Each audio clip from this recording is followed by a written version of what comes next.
Hello everyone, welcome to today's session. I am Kajol and in this video we are going to start with business ethics. तो इसके previous video में हम auditing को discuss कर चुके हैं, तो आई होप आप ऑडिटिंग को समझ गए होंगे। तो अब हम यहाँ पे बिजनेस मैनेजमेंट के अंदर ही बिजनेस एथिक्स को डिस्कस करेंगे। So let's get started. तो अब यहाँ पे पहले हम एथिक्स को समझते हैं कि अब एथिक्स किसको कहते हैं, हम क्या होते हैं एथिक्स। तो अब यहाँ पे लेमन लैंग्वेज में हम यहाँ पे एथिक्स को मतलब यहाँ पे अंडरस्टैंडेबल बनाने के लिए इस वर्ड को हम इसको ऐसे समझ सकते हैं कि एथिक्स का मतलब है कि डूइंग द राइट थिंग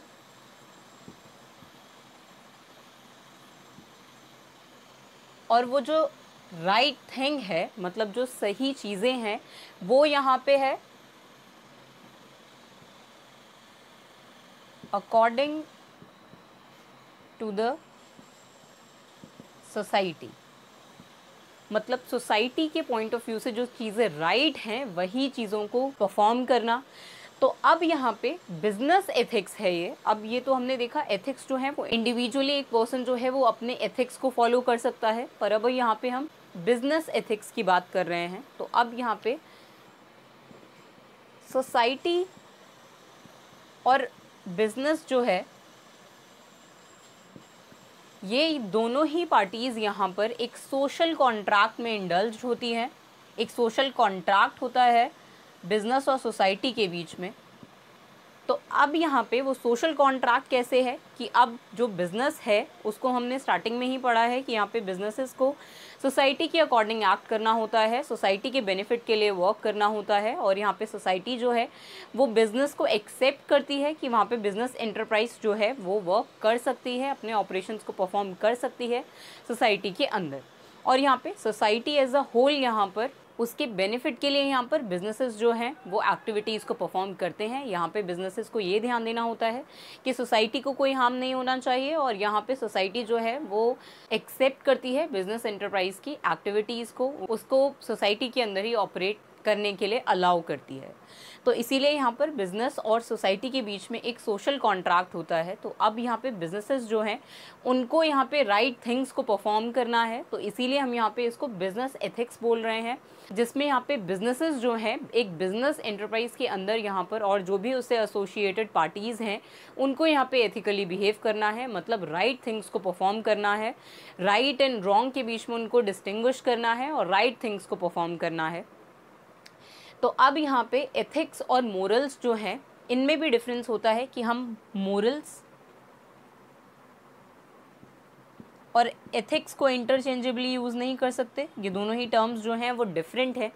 अब यहाँ पे मोरल्स जो हैं वो एक्चुअली यहाँ पे इंडिविजुअल के हो सकते हैं कि यहाँ पे इंडिविजुअली एक पर्सन जो है उसके लिए एक चीज़ जो है वो राइट है और एक चीज़ जो है वो रॉन्ग है। तो एक इंडिविजुअल जो है वो अपने राइट एंड रॉन्ग को बना सकता है। अब वो राइट एंड रॉन्ग जो है वो किसी दूसरे पर्सन के लिए डिफरेंट हो सकते हैं। हो सकता है एक पर्टिकुलर पर्सन के लिए अगर कोई एक पर्टिकुलर थिंग जो है वो राइट है तो दूसरे पर्सन के लिए वो रॉन्ग हो सकती है। तो ये मोरल्स जो हैं वो एक इंडिविजुअल के हो सकते हैं, लेकिन जो एथिक्स हैं वो यहाँ पे एक्सटर्नल होते हैं। अब एक्सटर्नल का मतलब है यहाँ पे एथिक्स जो है वो एक्चुअली सोसाइटी डिसाइड करती है, अकॉर्डिंग टू द सोसाइटी क्या राइट एंड रॉन्ग है वो यहाँ पे डिसाइड करती है और उसी के अकॉर्डिंग यहाँ पे एक्ट करना होता है बिजनेसेस को। तो इसीलिए यहाँ पे बिजनेस एथिक्स के अंदर हम देखते हैं कि यहाँ पे सोसाइटी के लिए क्या करेक्ट होगा, सोसाइटी के बेस्ट इंटरेस्ट के लिए कैसे एक्टिविटी को परफॉर्म करना चाहिए बिजनेसेस को। तो इसीलिए मोरल्स जो हैं वो इंडिविजुअल के हो सकते हैं, इंडिविजुअली राइट एंड रॉन्ग को डिसाइड कर सकता है कोई भी एक पर्सन। लेकिन जो एथिक्स हैं वो यहाँ पे एक्सटर्नल सोर्सेज से अराइज होते हैं। यहाँ पे सोसाइटी डिसाइड करती है कि क्या एक चीज़ जो है वो राइट हो सकती है और क्या रॉन्ग हो सकती है। तो उस सोसाइटी एज अ होल जो डिसाइड कर रही है कि यहाँ पे ये पर्टिकुलर थिंग जो है वो राइट है और ये पर्टिकुलर थिंग जो है वो रॉन्ग है, तो इसी के अकॉर्डिंग यहाँ पे एक्ट करने को हम यहाँ पे एथिक्स बोलते हैं। और इसीलिए हम यहाँ पे इसको बिजनेस एथिक्स बोल रहे हैं। बिजनेस एथिक्स में हम इसी को स्टडी करेंगे कि एक्चुअली यहाँ पे बिजनेसेस को कैसे परफॉर्म करना चाहिए। तो तो अब यहाँ पे हमने बिजनेस एथिक्स को उसकी डेफिनेशन के थ्रू समझने की कोशिश करी। अब हम यहाँ पे बिजनेस एथिक्स को ही एग्जाम्पल के थ्रू समझेंगे। अब बिजनेस एथिक्स की जब हम बात कर रहे हैं तो अब हम एक ऑर्गेनाइजेशन के अंदर जो पार्टिसिपेंट्स हैं, जो एक्चुअली वहाँ पे एक्टिविटीज़ को परफॉर्म कर रहे हैं, हम उनके पॉइंट ऑफ व्यू से देखते हैं कि वो कैसे यहाँ पे एथिकल एक्टिविटीज़ को परफॉर्म कर सकते हैं और क्या ऐसी एक्टिविटीज़ हैं जो अनएथिकल हो सकती हैं, मतलब कि वो यहाँ पे सोसाइटी के अगेंस्ट हो सकती हैं, सोसाइटी को हार्म कर सकती हैं। उन एक्टिविटीज़ को हम यहाँ पे अनएथिकल एक्टिविटीज़ बोलेंगे, और जो सोसाइटी के इंटरेस्ट के लिए वर्क करेंगी उनको हम यहाँ पे एथिकल एक्टिविटीज़ बोलेंगे। तो अब यहाँ पे एग्जाम्पल हो सकता है एथिकल एक्टिविटीज़ का। अब हम एक पूरा सिनेरियो देखते हैं कि अब मान लेते हैं कि कोई एक एम्प्लॉय है ऑर्गेनाइजेशन के अंदर। तो अब वो जो एम्प्लॉय है वो एक्चुअली जो भी बिजनेस मीटिंग्स हैं,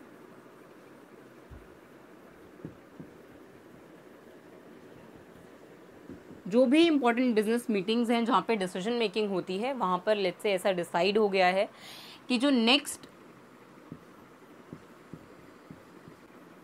ईयर के प्रॉफिट्स हैं वो डिक्लाइन होने वाले हैं। तो अब यहाँ पे ये एम्प्लॉय जो है वो बिज़नेस मीटिंग्स में इसको इनवाइट किया गया है, और यहाँ पे उस मीटिंग में ऐसा डिसाइड हुआ है कि नेक्स्ट ईयर के जो प्रॉफिट्स हैं वो डिक्लाइन होने वाले हैं, और ये जो इन्फॉर्मेशन है ये यहाँ पे इस एम्प्लॉय को मिल गई है। तो अब अगर ऐसा होता है कि इस एम्प्लॉय के पास जो वो बिज़नेस है उसमें उसका कुछ ओनरशिप इंटरेस्ट है, मतलब यहाँ पे लेट्स से उसके पास सिक्योरिटीज़ हैं, उस बिज़नेस के कुछ शेयर्स हैं उसके पास, उस एम्प्लॉय के पास, सेम ही बिज़नेस के जहाँ पे वो वर्क कर रहा है, जिस बिज़नेस का वो एम्प्लॉय है, तो उसी बिज़नेस के यहाँ पे उसके पास सिक्योरिटीज़ हैं, कुछ शेयर्स हैं। और जब उसको ये इन्फॉर्मेशन मिल गई कि नेक्स्ट ईयर के जो प्रॉफिट्स हैं वो डिक्लाइन होने वाले हैं, तो अब ये जो इन्फॉर्मेशन है ये एक इनसाइड इन्फॉर्मेशन है। जो भी यहाँ पे फाइनेंशियल स्टेटमेंट्स हैं उनको स्टडी किया गया होगा इस मीटिंग से पहले, और यहाँ पे इस मीटिंग में ये अनाउंस हुआ होगा कि जो नेक्स्ट ईयर के प्रॉफिट्स हैं वो डिक्लाइन होने वाले हैं, और अब ये एक इनसाइड इन्फॉर्मेशन है जो इस एम्प्लॉय को मिल गई है। और अब ये एम्प्लॉय जो है वो यहाँ पे कुछ शेयर्स जो हैं वो होल्ड करता है उस कंपनी के। तो अब जब उसको ये इन्फॉर्मेशन मिल गई कि नेक्स्ट ईयर के प्रॉफिट्स जो हैं वो डिक्लाइन होने वाले हैं, तो इस एम्प्लॉय ने क्या किया, जो शेयर्स हैं उनको सेल कर दिया। तो अब यहाँ पे जब अगर ये एम्प्लॉय जो है इसके पास ये इनसाइड इन्फॉर्मेशन थी कि अब नेक्स्ट ईयर के प्रॉफिट डिक्लाइन होंगे, तो इसने यहाँ पे जो शेयर्स थे इसके पास उसी कंपनी के, उसको इसने सेल कर दिया, क्योंकि फ्यूचर में लॉस हो सकता है इसको उन शेयर्स को होल्ड करने से। तो अब क्या यहाँ पर इस एम्प्लॉय ने एथिकल एक्टिविटी को परफॉर्म किया, या फिर इसकी जो एक्टिविटी है शेयर्स को सेल करने की वो अनएथिकल थी?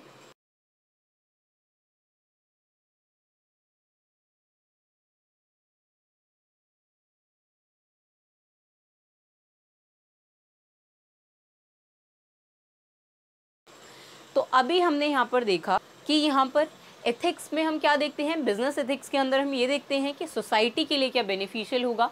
कोई भी ऐसी एक्टिविटी जो सोसाइटी को हार्म कर सकती है उसको हमें परफॉर्म नहीं करना है, वो अनएथिकल प्रैक्टिस हो जाएगी। तो अब यहाँ पे जो बिजनेसेस हैं वो भी एक्चुअली अपने कुछ एथिकल कंडक्ट होते हैं, मतलब यहाँ पर कोड ऑफ कंडक्ट होता है, या फिर इसको हम रूल्स कह सकते हैं, एथिकल रूल्स कह सकते हैं। अब उन रूल्स में क्या होता है कि यहाँ पर किसी भी एम्प्लॉय को कोई भी अगर इनसाइड इन्फॉर्मेशन मिलती है तो उसको लीक नहीं करना है या उसका बेनिफिट नहीं लेना है, जिसको हम इनसाइडर ट्रेडिंग कहते हैं, तो उसको परफॉर्म नहीं करना होता, क्योंकि इनसाइडर ट्रेडिंग जो है वो एक अनएथिकल प्रैक्टिस है। तो अब यहाँ पे जब बिज़नेस एथिक्स के अंदर हम देखते हैं कि यहाँ पे जो बिजनेसेस हैं वो एक कोड ऑफ कंडक्ट जो है उसको वहाँ पे मेक कर देते हैं, रूल्स मेक करते हैं, जिससे यहाँ पे कोई भी वो अनएथिकल एक्टिविटी परफॉर्म ना करें। तो हमने जब यहाँ पे देखा कि इस एम्प्लॉय के पास ये इनसाइड इन्फॉर्मेशन थी, उसके बाद उसने उस इनसाइड इन्फॉर्मेशन का बेनिफिट लेने के लिए यहाँ पर अपने जो शेयर्स थे उसको सेल कर दिया, ताकि इसको फ्यूचर में लॉसेज ना हो। तो यहाँ पे इस एम्प्लॉय ने ये जो शेयर्स सेल किए वो इसकी अनएथिकल एक्टिविटी थी।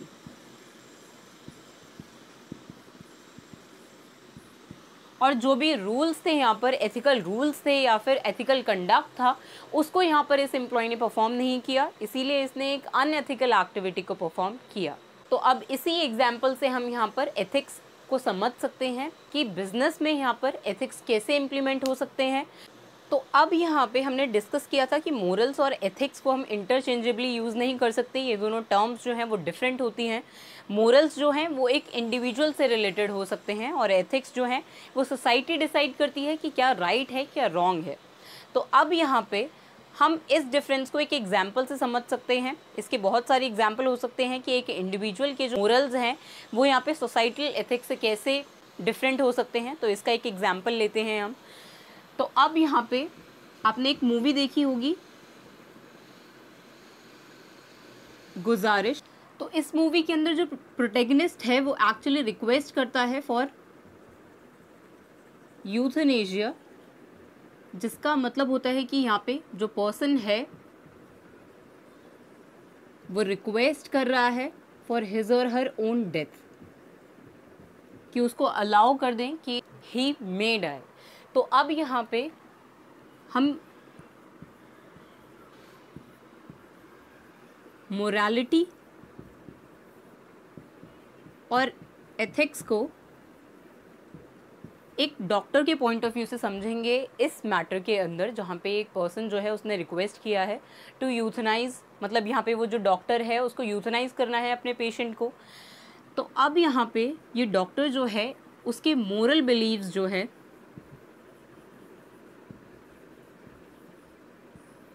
वो ऐसा कहते हैं कि यहाँ पे वो जो पेशेंट है, क्योंकि अब उसका जो हेल्थ है वो डिटोरियोरेट हो रही है और उसकी जो कंडीशन है, मेडिकल कंडीशन है, वो उस पेशेंट के लिए अनबियरेबल है। तो इसीलिए यहाँ पे ये डॉक्टर जो है उसके मोरल बिलीव्स ये कहते हैं कि उसको यूथनाइज कर देना चाहिए। लेकिन अब यहाँ पे जो प्रोफेशनल एथिक्स हैं एक डॉक्टर के, वो यहाँ पे ये बोलते हैं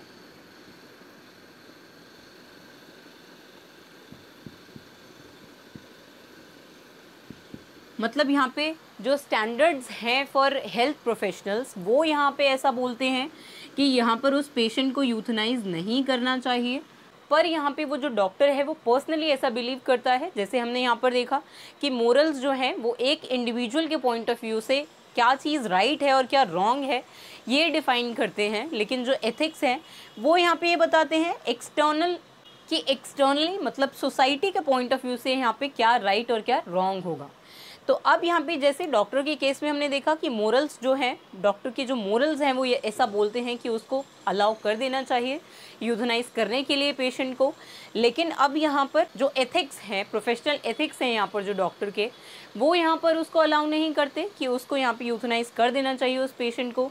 स्टैंडर्ड्स ऑफ हेल्थ प्रोफेशनल ऐसे हैं कि यहाँ पे वो सिचुएशन में यहाँ पे जो डॉक्टर का जो एक्ट है वो यहाँ पे उसको परफॉर्म नहीं करना चाहिए, यूथनाइज नहीं करना चाहिए अपने पेशेंट को। तो इसीलिए यहाँ पर मोरालिटी और एथिक्स जो हैं वो डिफरेंट हो सकते हैं, क्योंकि मोरालिटी जो है वो एक इंडिविजुअल से बिलोंग करती है, लेकिन एथिक्स जो है वो यहाँ पर सोसाइटी डिसाइड करती है। सोसाइटी के पॉइंट ऑफ व्यू से यहाँ पे क्या राइट क्या रॉन्ग होगा, सोसाइटी के लिए क्या राइट एंड रॉन्ग होगा, ये यहाँ पर हमें एथिक्स बताते हैं।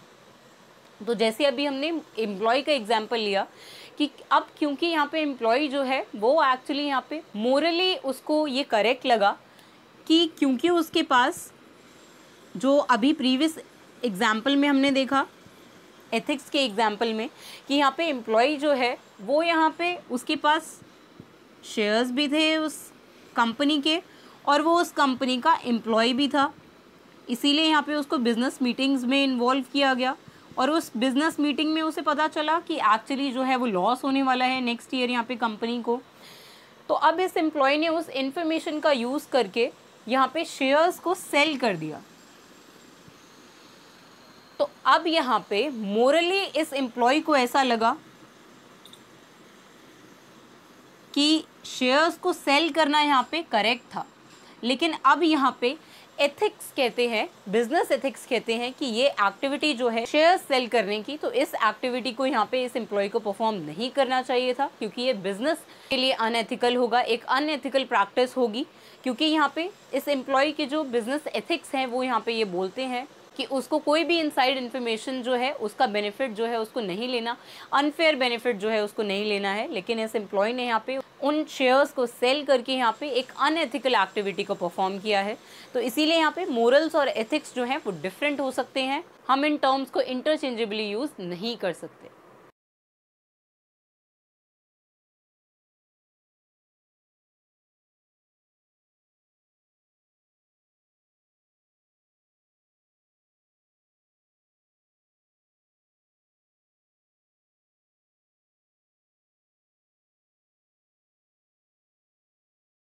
तो अब यहाँ पे हमने देखा कि एथिक्स का मतलब है कि हमें यहाँ पर लॉफुल एक्टिविटीज को परफॉर्म करना है,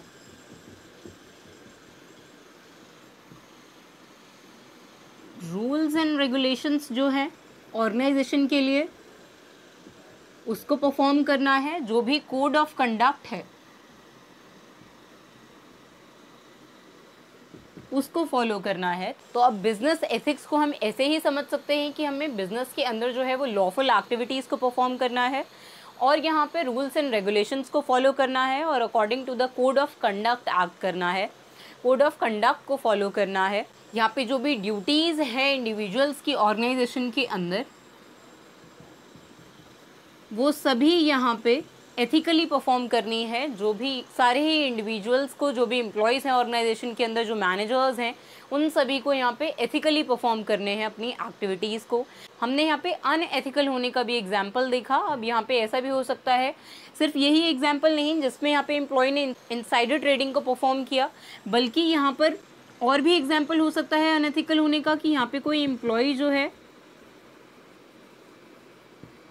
वो यहाँ पे क्रेडिट ले रहा हो दूसरे किसी एम्प्लॉय के वर्क का, तो ये भी एक अनएथिकल प्रैक्टिस होगी ऑर्गेनाइजेशन के अंदर, ये भी यहाँ पर against the code of conduct होगी। तो यहाँ पे बहुत सारे वेज हो सकते हैं जिससे यहाँ पे कोई भी इंडिविजुअल जो है वो अनएथिकल हो सकता है अपने वर्क के लिए। तो यहाँ पे इजीली कोई भी इंडिविजुअल जो है वो अनएथिकल एक्टिविटीज़ को परफॉर्म कर सकता है। तो इसी को यहाँ पे प्रिवेंट करने के लिए एक कोड ऑफ कंडक्ट जो है वो यहाँ पे बिजनेसेस इशू करते हैं, रूल्स मेक करते हैं, रेगुलेशंस मेक करते हैं और इसीलिए यहाँ पे लॉज बनाए जाते हैं ताकि यहाँ पर जो इंडिविजुअल्स हैं वो उन रूल्स को फॉलो करें, according to the code of conduct act करें, ताकि वो यहाँ पे एथिकली परफॉर्म कर पाएँ अपनी एक्टिविटीज़ को। तो आई होप आप यहाँ पे बिजनेस एथिक्स को समझ गए होंगे। तो अब हम यहाँ पे बिजनेस एथिक्स को फॉलो करने के बेनिफिट्स को डिस्कस करेंगे और उसके बाद हम यहाँ पे डिफरेंट प्रिंसिपल्स देखेंगे बिजनेस एथिक्स के ही। तो अब पहले हम यहाँ पे बेनिफिट्स ऑफ बिजनेस एथिक्स को डिस्कस करेंगे।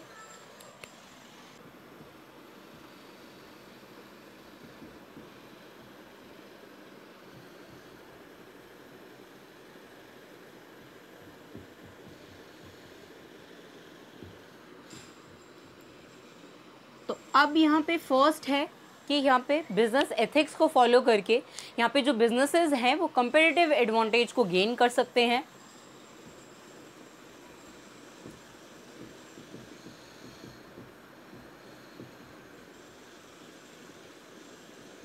अब ये कैसे बेनिफिट हो सकता है कि यहाँ पे कंपेटिटिव एडवांटेज गेन कर पाएंगी ऑर्गेनाइजेशंस बिजनेस एथिक्स को फॉलो करके। तो अब यहाँ पे हमारे पास बहुत सारे एग्जाम्पल हैं कि जिन फर्म्स ने यहाँ पे अनएथिकल प्रैक्टिसेस को कमिट किया था, जिसमें यहाँ पे मैगी का एग्जाम्पल हम ले सकते हैं। इन्होंने यहाँ पे हमने देखा था कि कुछ इंग्रेडिएंट्स जो हैं अपने प्रोडक्ट के अंदर यहाँ पे ओवर यूज़ किए थे, जिसमें जिंक इन्होंने परमिसेबल लिमिट से ज़्यादा यूज़ किया था।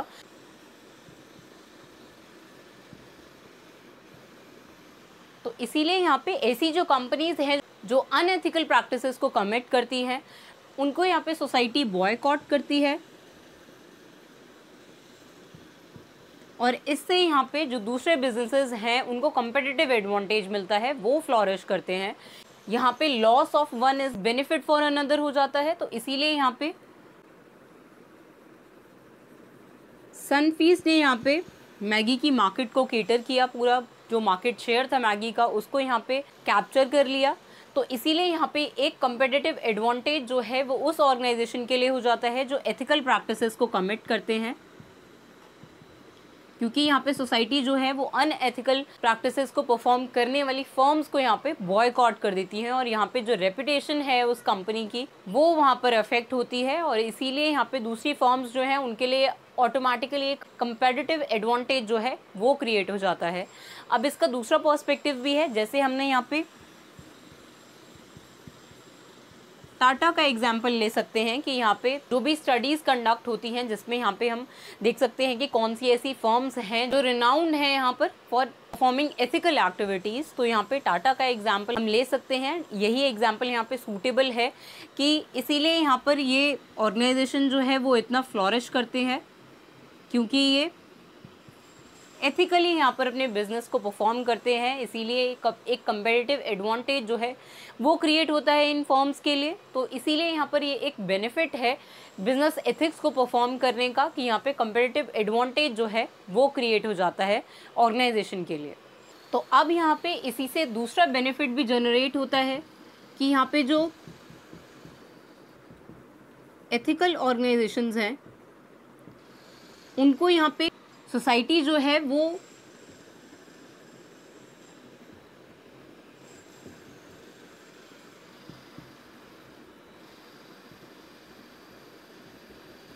बेटर मानती है अनएथिकल ऑर्गेनाइजेशंस से, कि यहाँ पे जो ऐसी ऑर्गेनाइजेशंस हैं वो जो अनएथिकल प्रैक्टिसेस को परफॉर्म कर रही हैं, तो यहाँ पे सोसाइटी के लिए भी यहाँ पे जो एथिकल ऑर्गेनाइजेशंस हैं उनको बेटर मानती है society than the unethical organisations.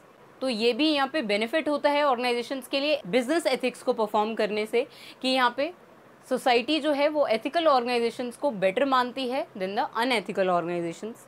Next हो सकता है यहाँ पे, तो अब यहाँ पे अगर एक ऑर्गेनाइजेशन जो है वो एथिकल प्रैक्टिसेस को परफॉर्म कर रही है तो ये बेनिफिशियल होगा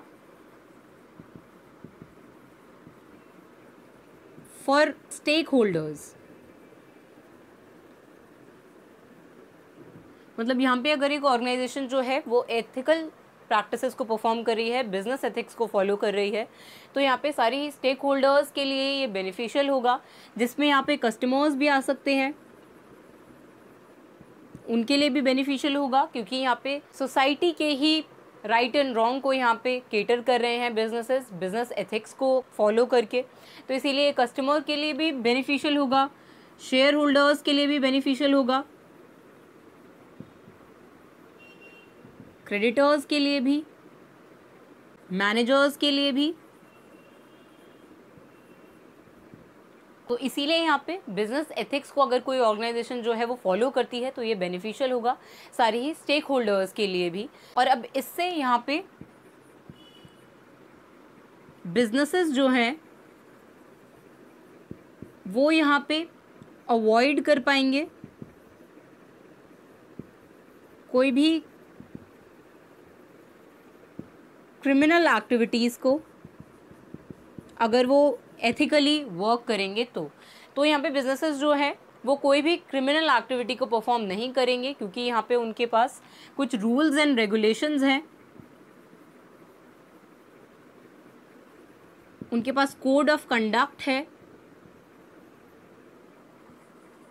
जिसको वो फॉलो करते हैं, जिसके अकॉर्डिंग वो एक्ट करते हैं, और इससे यहाँ पे बिजनेसेस जो हैं वो अवॉइड कर पाते हैं कोई भी क्रिमिनल एक्टिविटी को।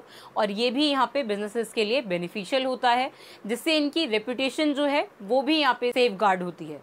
तो यही यहाँ पे बेनिफिट्स थे बिजनेस एथिक्स को फॉलो करने के। तो अब हम यहाँ पे बिजनेस एथिक्स के ही प्रिंसिपल्स को डिस्कस करेंगे।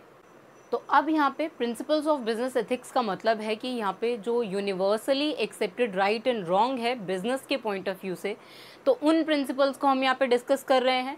तो अब यहाँ पे फर्स्ट है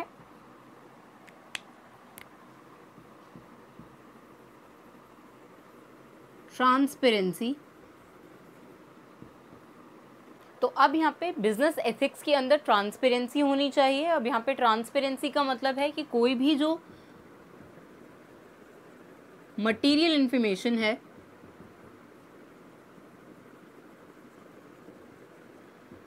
उसको यहाँ पे डिस्क्लोज करना है। हाइड नहीं करना है कोई भी मटेरियल इन्फॉर्मेशन को, जो कि शेयर होनी चाहिए इन्फॉर्मेशन, तो उसको यहाँ पे स्टेक होल्डर्स के साथ शेयर करना चाहिए। तो ये बिजनेस एथिक्स का पार्ट होना चाहिए, ट्रांसपेरेंसी को। सेकंड है यहाँ पे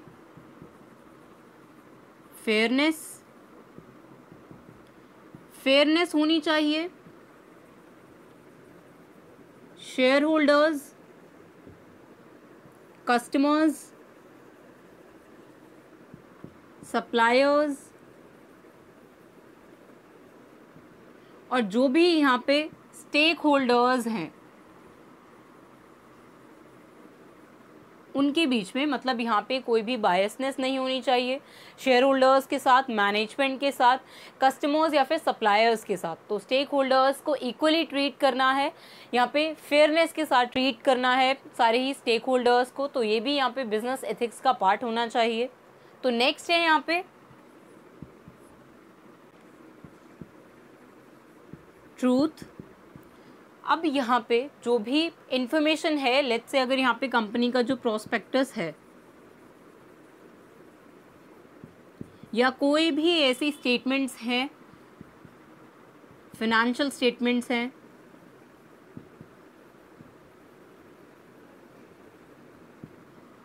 ऑडिट रिपोर्ट है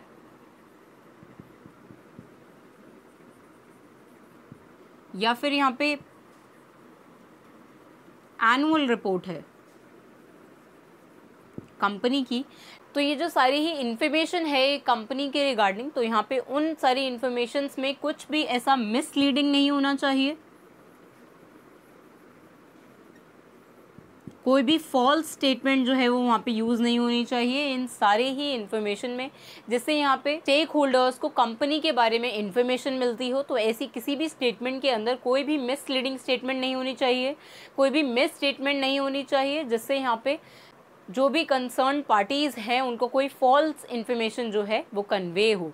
तो इसीलिए यहाँ पे ट्रूथ जो है वो यहाँ पे एक प्रिंसिपल है बिजनेस एथिक्स के अंदर ही। ट्रूथफुलनेस को भी हमें यहाँ पे इन्वॉल्व करना होता है बिजनेस एथिक्स को कोड ऑफ कंडक्ट के अंदर। नेक्स्ट है यहाँ पे इंटेग्रिटी। अब यहाँ पे रिलायबिलिटी होनी चाहिए,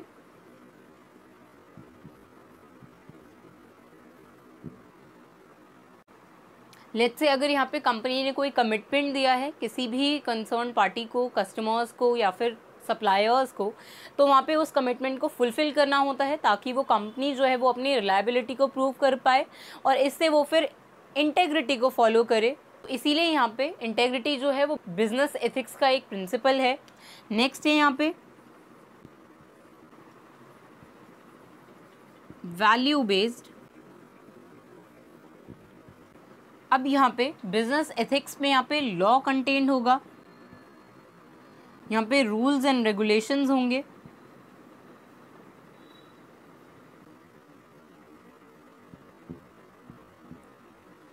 तो इनको भी यहाँ पे इंक्लूड करना होता है बिजनेस एथिक्स के अंदर। वैल्यू बेस्ड होते हैं यहाँ पे बिजनेस एथिक्स। जो वैल्यू बेस्ड बिजनेस एथिक्स हैं ये यहाँ पर इनफ्लेक्सिबल होने चाहिए और यूनिवर्सली एक्सेप्टेड होने चाहिए। ऐसे यूनिवर्सल स्टैंडर्ड्स ही हमें क्रिएट करने हैं बिजनेस एथिक्स में जो कि यूनिवर्सली एक्सेप्टेड हो। और जो बिजनेस एथिक्स हैं यहाँ पर वो